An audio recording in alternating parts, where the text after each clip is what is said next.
央视证实，何卫东罕见缺席反分裂法座谈会，刘振立代替。习近平两会上疑穿防弹衣，终日不安。更大的风暴来袭，传赵克石等大批的军官被查。塞尔维亚爆发数十年以来最猛的反政府集会，高喊武契奇下台。这来自综合媒体的报道说，中国人大的委员长赵乐际被官宣因为呼吸道感染而缺席了中国全国两会政协和人大的闭幕会之后，紧接着第二天就痊愈，频频的露面。而在14号的时候，他主持了反分裂国家法实施20周年的座谈会，赵乐际、宋涛出席并且讲话。宋涛强调说，该法清晰地画出以非和平的方式制止台独的法律红线，对台警告意味十足。不过台湾的回应也相当的强硬。而在主席台上列席的还有中国的全国人大委员会的副委员长李鸿忠、中共的中央外事办的主任王毅、中共的统战部的部长石泰峰、中共的军委联合参谋部的参谋长刘振立、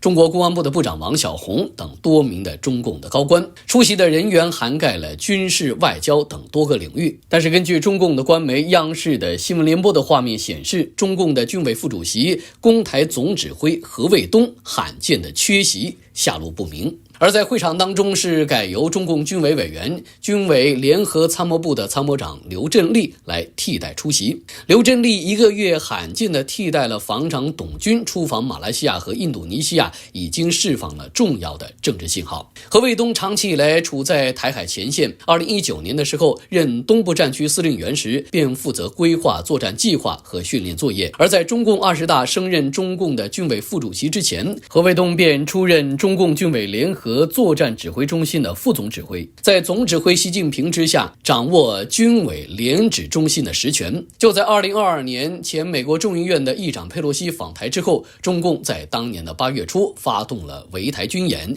即是以何卫东的作战计划为基础进行的。另外，前中国媒体人赵兰健早前透露说，中共的政治局委员、中共的军委副主席何卫东在11号大会结束之后返回大楼的时候就被当场带走，还说何卫东在北京和上海的住处都被查抄，形势极其的紧张。赵兰健表示，何卫东长期以来是习近平军中核心圈的重要成员，曾经任东部战区的司令，在中共的党内军内的影响力极大。何卫东本身是军委副主席，谁能够抓他呢？抓他的人只能够是军纪委的。张生民现在就是军纪委的头，在军委来讲，还是在何卫东的领导之下。军委副主席有2个人，剩下一个就是张又侠。张又侠也没有权利说去动何卫东。如果军纪委的人要抓何卫东，那必须要得到习近平的同意。习近平如果没有做主的话，又怎么能够抓何卫东呢？如果习近平同意抓何卫东，那这又是一个什么样的信息呢？似乎是习近平对何卫东不信任，有这个因素在里面。但是不是说这个习近平就要清洗何卫东呢？在这一点上，他表示怀疑。他说，要是真的何卫东像传言当中的模式一样被带走的话，那只能说习近平的地位也是岌岌可危的。他也表示，要拿下军委副主席绝不可能是因为贪腐或者一般的不信任，过去的军委副主席任上出事的都是因为重大权力交接，例如林彪。杨尚昆是邓小平扶持江泽民的时候被免职的，但是也没有被捕抄家。邢天行表示，外界注意到3月5号习近平在参加中共的全国人大江苏代表团的审议的时候，在官方的照片当中，习近平的西装下赫然出现了一个黑色的衣角，形状像是马甲。但是召开两会的地方肯定暖气开足了，室内不可能需要穿马甲，而且官方各种照片当中，习近平也从未穿过黑色的马甲，因此猜测习近平穿的是防弹衣。他还表示，香港的时装设计师邓达志曾经在2016年的时候说过，习近平的夹克看起来很宽，他认为是内藏防弹衣，其中一个重要的特征就是习近平极少没拉上拉链。这样的细节如果被证实，就显示中共的内部斗争到了你死我活的程度。习近平面对经过层层筛选的中共的高官，身边还有最高级别的安保，都不得不穿防弹衣来自保。何卫东被抓可能也不足为奇。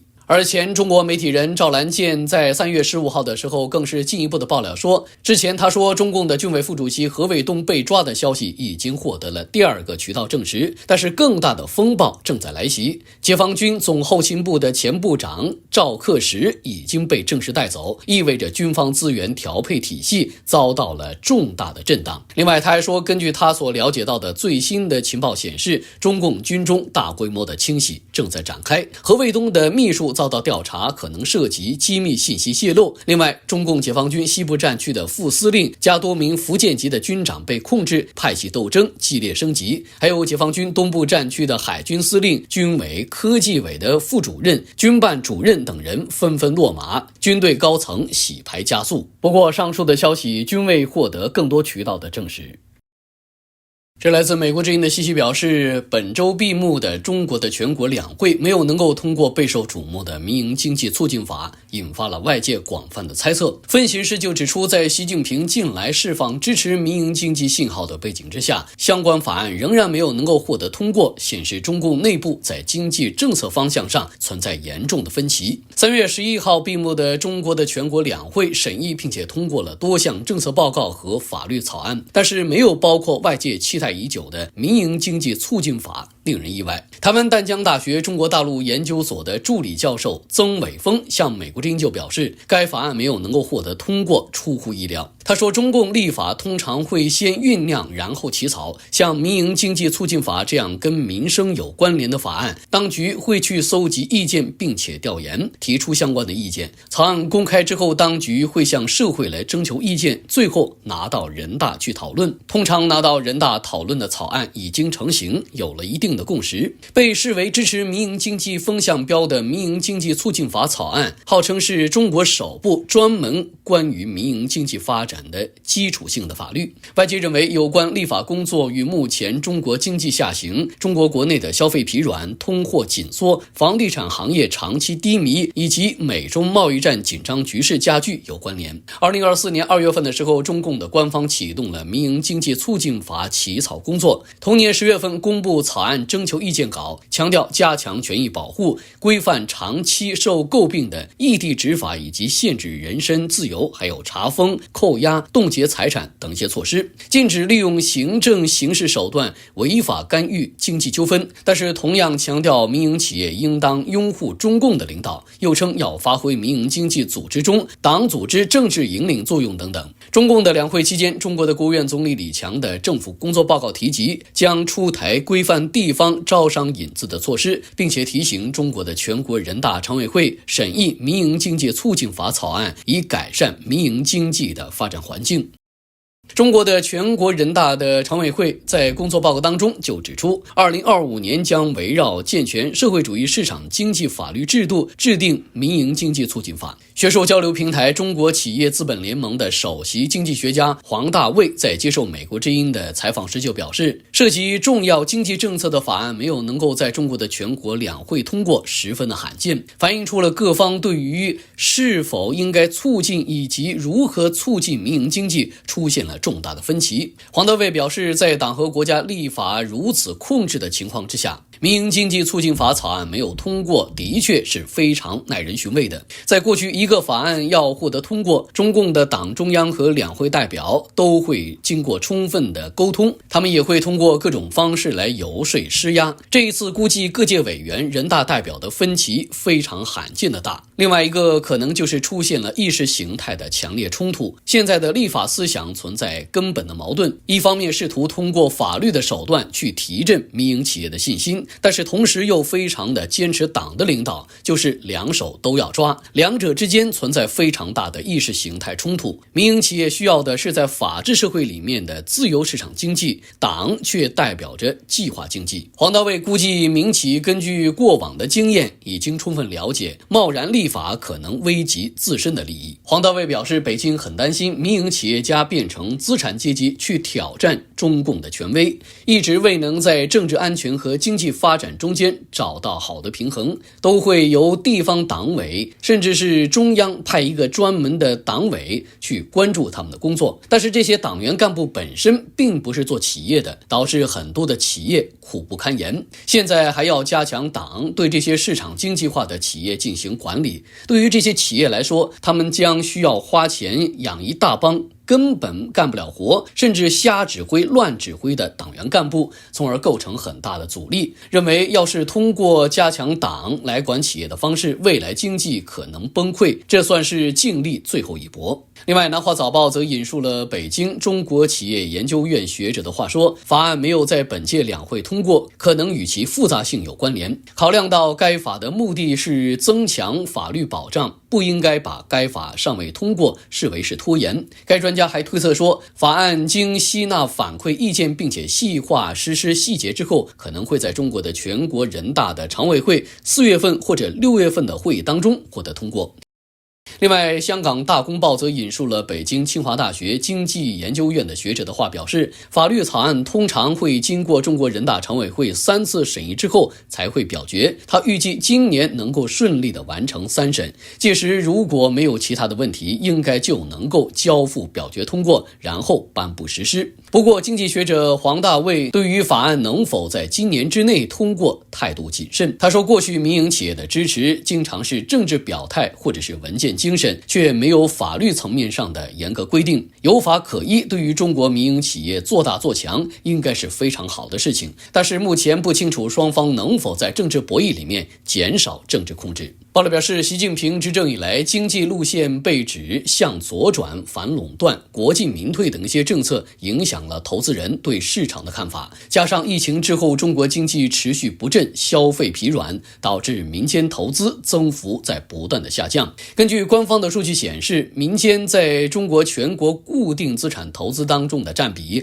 从2018年的 61% 降至了2024年的 50%， 其中2023年、2024年连续2年民间固定投资出现负增长。习近平上个月的时候出席民营企业座谈会时，强调党和国家对民营经济发展的基本方针政策已经纳入中国特色社会主义制度体系，将一以贯之坚持和落实。但是旅居美国的独立政治学者吴作来向美国之音表示，被视为提振中国民企信心重要信号的民营经济促进法没有能够在两会期间出台，令人怀疑习近平是否真的支持民企。而根据中国全国人大的新闻发言人娄勤俭在3月4号的说法说，民营经济促进法首次把坚持2个毫不动摇写入法律。所谓2个毫不动摇，指的是中共早在20多年前就已经提出来的口号，毫不动摇的巩固和发展公有制经济，以及毫不动摇的鼓励支持和引导非公有制经济的发展。吴作来则表示，从长远来看，中共的目标就是要消灭私有经济，对于民企，中共也已经是早有了既定的方针，所谓的加强保障民营经济只是一个权宜之计。